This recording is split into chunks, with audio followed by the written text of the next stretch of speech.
বন্ধুরা, কম্পিউটার হার্ডওয়্যারে আজকে যে জিনিসটা নিয়ে করাবো তোমাদের, সেটা হচ্ছে ভির্যাম বা ভিডিও র্যাম। তোমরা এর আগে যে কটা এপিসোডে দেখছো যে আমরা হার্ডওয়্যারে এখন আমাদের যে কোর্সটা হার্ডওয়্যারের আছে, সেটা এখন যে লেভেলে এসে আমরা পৌঁছেছি, পুরো একদম শেষের দিকে বলতে গেলে। তাহলে শেষের দিকে পুরো শেষ করতে না করতেই তোমরা দেখেছো যে আমরা পরবর্তী স্টেজে, মানে নেটওয়ার্কিংয়ের কিছু জিনিস করালাম, সার্ভার কি একটা 3টে এপিসোডে একটা ওপর করালাম, পুরো ডিটেলসে নয় কিন্তু করালাম। নেটওয়ার্কিংয়ের বিভিন্ন পার্টস, কেবল, ফাইবার অপটিক্স, কপার কেবল, ল্যান কেবল, এইসবগুলো করালাম। আবার তার মাঝে মাঝে হার্ডওয়্যারসগুলো করাচ্ছি, হার্ডওয়্যারের কিছু কম্পোনেন্ট বলো বা কিছু থিওরি বলো, সেগুলো করাচ্ছি। এই কারণে করাচ্ছি যে আমরা চাইছি হার্ডওয়্যারের পুরো জিনিসটা যেন আমরা শেষ করে তারপরে পুরোপুরি ওই নেটওয়ার্কিংয়ের দিকে আমরা যাই। এমন কিছু জিনিস থাকবে না এই কোর্সে, বাদ যাবে না, বা তোমাদের দেখানো হবে না, বা তোমাদের শেখানো হবে না, এরকম যেন না হয়। প্রতিটা হার্ডওয়্যারের প্রতিটা জিনিস তোমাদের সামনেই কোর্সের মাধ্যমে আমরা তুলে ধরতে চাই। সেই জন্য মাঝে মাঝে আমরা পরবর্তী লেভেল শুরু করেও আবার আগের লেভেলে ফিরে আসছি, যাতে তোমাদের যেগুলো বাদ থেকে যাচ্ছে সেইগুলো কভার করে নিতে পারি। তো আজকেও সেরকমই একটা জিনিস করাবো, সেটা হচ্ছে ভির্যাম বা ভিডিও র্যাম। যেটা বললাম, ভিডিও র্যাম কি না, video RAM is just like a normal RAM but dedicated memory on a computer, graphics card or graphics processing unit that stores and manage data related to graphics and video processing. ভির্যামটাও একটা RAM, normally যেমন কম্পিউটারে RAM হয় সেরকম RAM, কিন্তু পার্থক্যটা হচ্ছে এটা শুধু গ্রাফিক্সের জন্য ডেডিকেটেড। তার মানে গ্রাফিক্স রিলেটেড যা কিছু হবে, এই র্যামটা যে কম্পিউটারের স্লটে ইনস্টল করা থাকবে, বা কম্পিউটারে যেরকম র্যাম সেরকম তো লাগানো থাকবে, তার ছাড়াও আলাদা যে পিসিআই স্লট বলো বা গ্রাফিক্স স্লট বলো, সেইখানে যে স্লটে লাগানো হবে, তখন ডেডিকেটেড গ্রাফিক্স রিলেটেড সমস্ত কিছু এই র্যামের মধ্যে হবে। ভিডিও রিলেটেড যা কিছু এই র্যামের মধ্যে প্রসেসিং হবে। তখন কিন্তু মেন যে কম্পিউটারের র্যামটা, সেটা এই প্রসেসিংয়ের ভূমিকাতে আসবে না বা ভূমিকা পালন করবে না। Air video RAMs process the picture so that monitor can show us the picture. Video RAM পিকচারটাকে প্রসেস করে এক্ষুনি বললাম, এবং তার ফলে মনিটর থেকে আমরা যে ভিডিও আউটপুটটা দেখি সেটা আমরা দেখতে পাই। All types of VRAMs are special arrangements for dynamic RAM. যে কোনো রকমের ভির্যাম হচ্ছে ডায়নামিক যে র্যাম আমরা পড়েছি, ডির্যাম, এগুলো তো সব কিছু, এসডি র্যাম, সব কিছু তো পড়া হয়ে গেছে আমাদের হার্ডওয়্যার কোর্সে। তাহলে ডায়নামিক র্যামেরই আর একটা নতুন ভার্সান, বা নতুনভাবে ডায়নামিক র্যামটাকেই ভির্যামে নতুনভাবে কনভার্ট করা হয়েছে।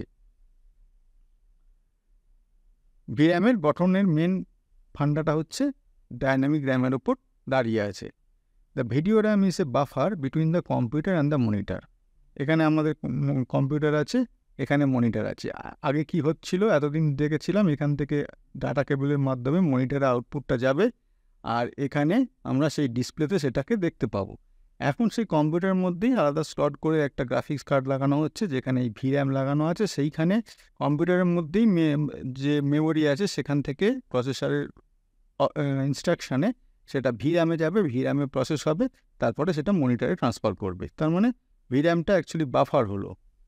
ইট is also called a frame buffer. ওই যে বললাম এক্ষুনি, এটা বাফার, ফ্রেম বাফার এই কারণে বলছি যে ফ্রেম টু ফ্রেম তো আমাদের ডিসপ্লেতে ফুটে ওঠে। আমরা যখন কোনো একটা ভিডিও দেখি, সেটা ফ্রেম টু ফ্রেম ডিসপ্লে আসে। সেই জন্য সেই বাফার থেকে, যে ভির্যাম থেকে, ওরকম ফ্রেম টু ফ্রেম ডিসপ্লে মনিটরে ট্রান্সফার হবে। সেই জন্য এটা frame buffer. When images are sent to display on the screen by the system, they are read by the processor onto the dedicated video RAM or integrated video RAM. যখন ইমেজেসটা নাকি ডিসপ্লেতে send করা হয়, সিস্টেমের স্ক্রিনে, send to the display on the screen by the system. System মানে এখানে প্রসেসরের ইনস্ট্রাকশনে সব কিছু হয়। তো তাহলে প্রসেসরের ইনস্ট্রাকশনে যখন ভিডিওটা বা ইমেজেসটা ডিসপ্লে হবে স্ক্রিনে, দেয়ার রিড, তা সেই ডিসপ্লেটা কোথা থেকে রিড করা হবে বা কোথা থেকে নেওয়া হবে, না দেয়ার রিড বাই দ্য প্রসেসর কোথা থেকে রিড করবে নেবে on to the dedicated video RAM or integrated video RAM, ওই যে ভিডিও র্যাম যেটা আলাদা করে লাগানো হয়েছে সেইখান থেকে এখন নেবে, ঠিক আছে। সেখান থেকে নিয়ে প্রসেসর বাই প্রসেসরের ইনস্ট্রাকশানে সেটা আগে ডিসপ্লেতে শো হবে বা স্ক্রিনে শো হবে। Then the video is processed into the RAM and appears on the monitor. তারপরে যে ভিডিওটা র্যামে প্রসেস হয়ে সেটা মনিটরে আমরা দেখতে পাবো বা দেখতে পাই। তাহলে এই হচ্ছে ভির্যামের।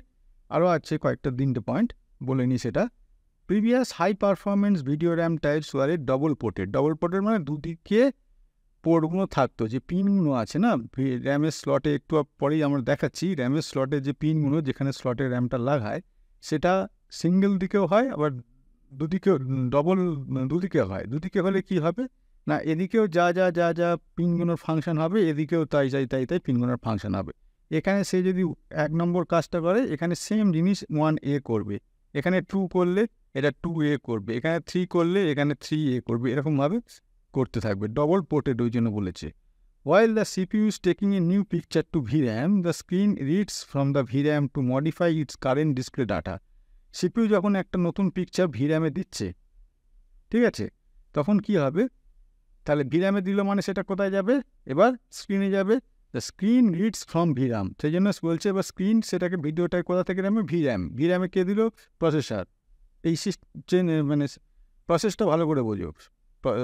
প্রসেসর একটা পিকচার দেবে VRAM-কে, মনিটর এবার ডাটাটা কোথা থেকে নেবে না, যেহেতু তার মনিটরের ডাটা কেবলটা সেই VRAM-এর স্লটের কানেক্টারে লাগানো আছে, তার মানে সেই VRAM থেকে নেবে VRAM to modify its current display data. মানে আগে এক্ষুনি যেটা দেখাচ্ছিল, এখন নতুন একটা পিকচার বা নতুন একটা ভিডিও বা নতুন একটা টেক্সট চলে এসছে, এখন সেইটা দেখাবে স্ক্রিন বা মনিটর, ঠিক আছে। আমি যদি এটা আলাদা করে তোমাদের সামনে তুলে ধরি, মানে যদি VRAM-টা তো অ্যাকচুয়ালি কম্পিউটারের মাদারবোর্ডেই থাকে, কম্পিউটারের মধ্যেই থাকে, কিন্তু যদি আমি ওটা আলাদা করে তুলে ধরি বা বোঝানোর জন্য করি, এইটা মাদারবোর্ড, এটা হচ্ছে মাদারবোর্ড মনে করো, এর মধ্যে CPU আছে। এই CPUটাকে কোনো একটা পিকচার এটা হচ্ছে VRAM, এই VRAM-এ ফেললো। এইবার এইখান থেকে VRAM থেকে যাবে এটা হচ্ছে স্ক্রিন ডিসপ্লে, এই ডিসপ্লেতে যাবে, ঠিক আছে। এরকমভাবে জিনিসটা প্রসেস হবে, simple. The double ported design was the main difference between computer RAM and the video RAM in the 1980s and 1990s। Normal কম্পিউটারের র্যাম ডবল পোর্টেড হতো না, এইখানে VRAM-এর সঙ্গে পার্থক্য ছিল পার্থক্য ওই সময় 1980-1990-এর এই সময়, যে VRAM-গুলো যেগুলো আসতো সেগুলো সব ডবল পোর্টেড, আর নর্মাল কম্পিউটারের র্যাম ওটা সিঙ্গেল পোর্টেড। তো এই হচ্ছে VRAM-এর একদম যদি বেসিক জিনিস বলতে চাই VRAM সম্বন্ধে, তাহলে এইগুলো বলা যেতে পারে।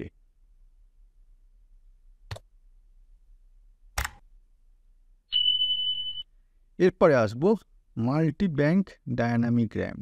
আবার সেই র্যাম ডায়নামিক র্যাম মানে DRAM, কিন্তু মাল্টি ব্যাংক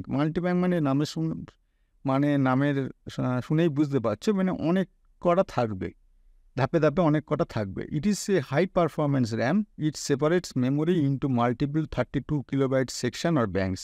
মেমোরিটাকে এরকম মানে অনেক সেকশানে এরকম ভাগ করে নেয়, সেটাকেই বলা হবে multi bank dynamic RAM. It can be independently access, এই প্রত্যেকটা ইন্ডিপেন্ডেন্টলি অ্যাক্সেস করতে পারবো, প্রতিটা যে ব্লক আছে বা প্রতিটা যে সেকশন আছে সেগুলো ইন্ডিপেন্ডেন্টলি অ্যাক্সেস করতে পারবো। Traditional VRAM is monolithic with access to the entire frame buffer at one time.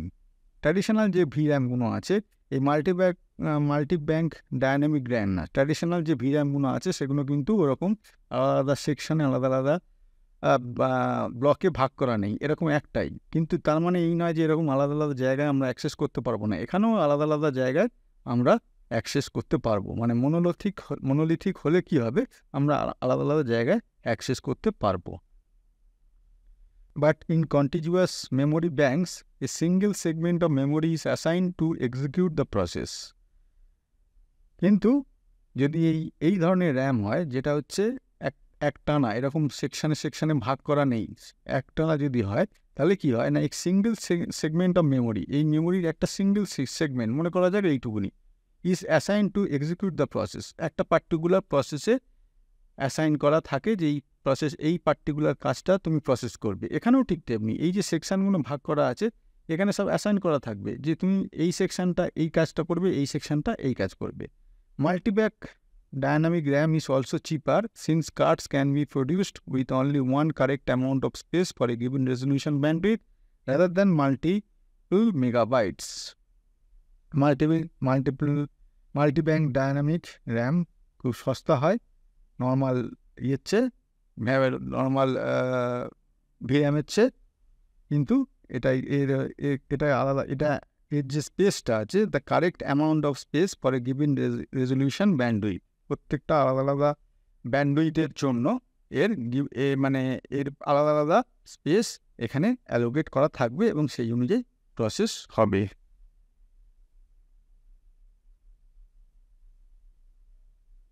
এই দেখো এটা হচ্ছে মাল্টি ব্যাংক, এই যে মাল্টি ব্যাংক ডায়নামিক র্যাম যেটা এক্ষুনি করালাম, দেখতেই পাচ্ছ আলাদা আলাদা এখানে সব, ছবিটা বড় করলে আরো ভালোভাবে বুঝতে পারবে। এইখানে র্যামগুলো সব আলাদা আলাদা ব্লকে ভাগ করা আছে।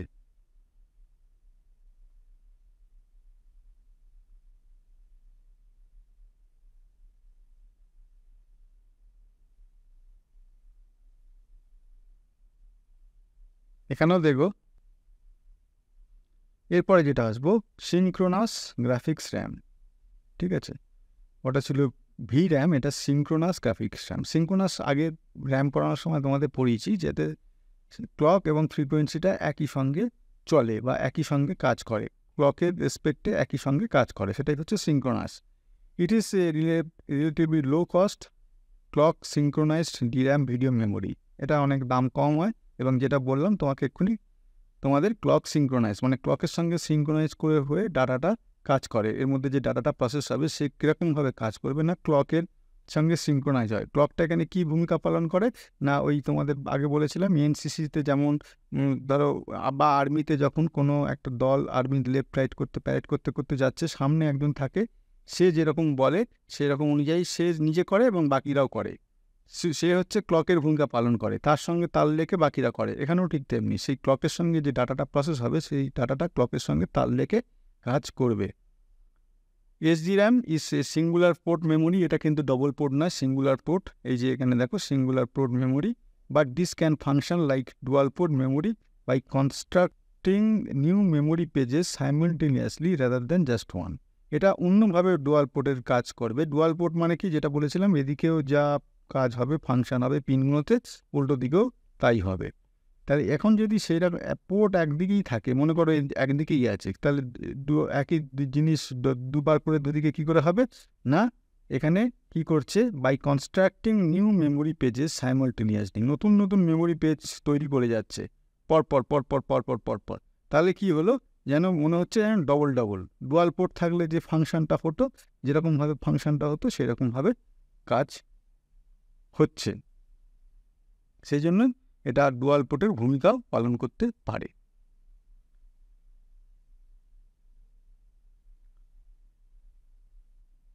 এরপরে আসবো ভির্যাম কোথায় কোথায় ব্যবহার করা হয়। Modern graphics card use and SGRAM। SGRAM-এর ফুল ফর্ম কি না, synchronous graphics random access memory.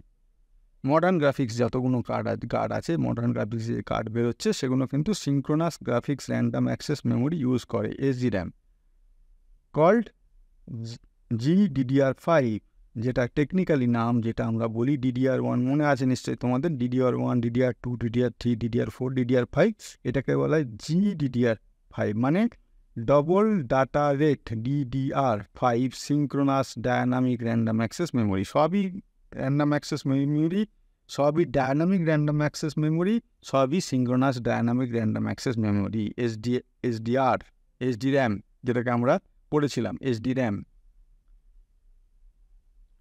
GDDR5 is the RAM double data rate, এখানে এটাও double data rate. The DDR4 is used in today's electronics as machine RAM, DDR4টাকে machine র্যামে use করা হয় আর DDR5টাকে এইখানে ইউজ করা হয়, যেখানে কিনা ডবল ডাটা রেট, একসঙ্গে দুটো ডাটা রেটে কাজ হবে।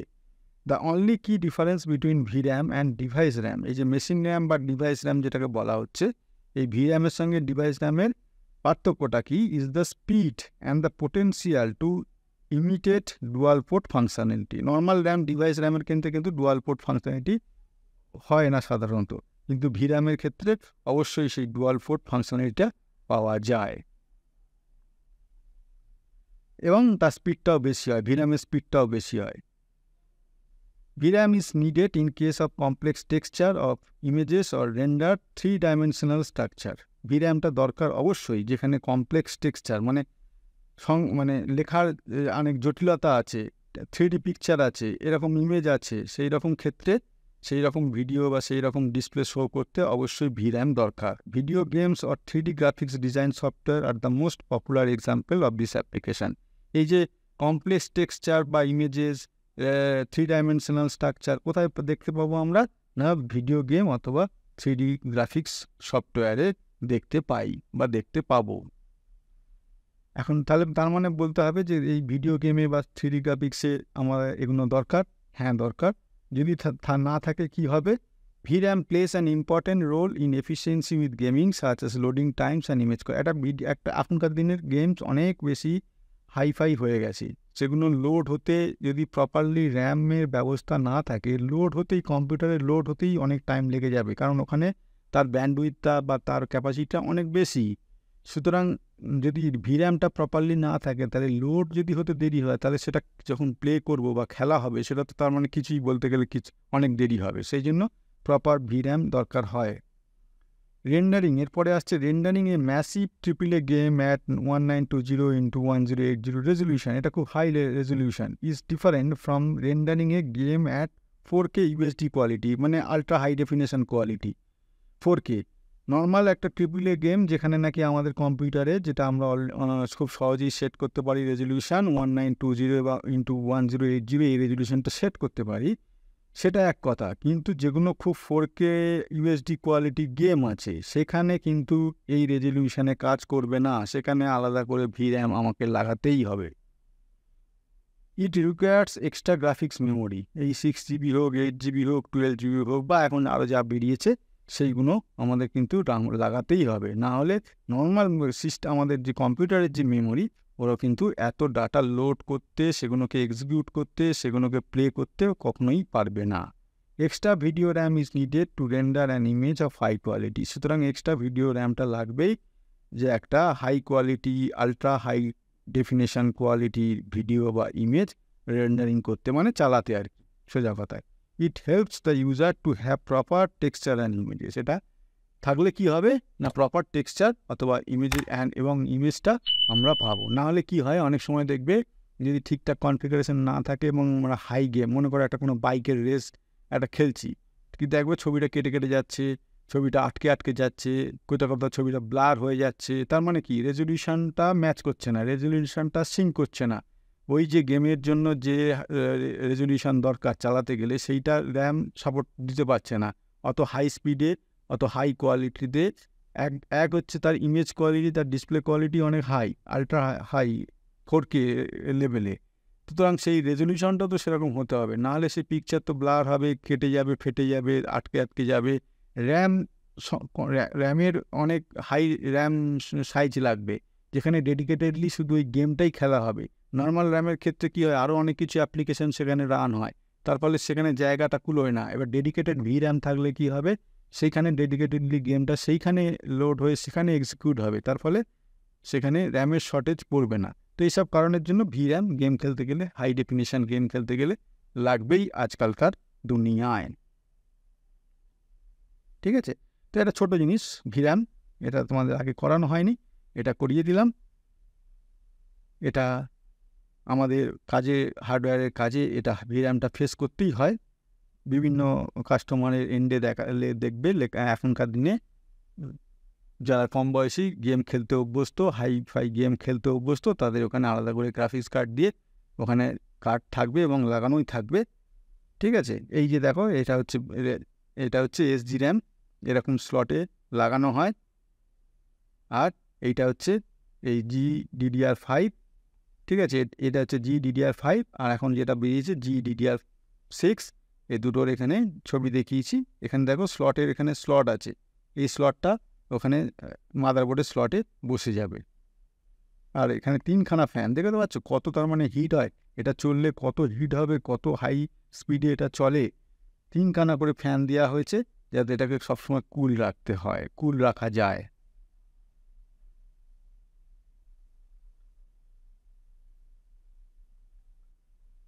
ঠিক আছে বন্ধুরা, তো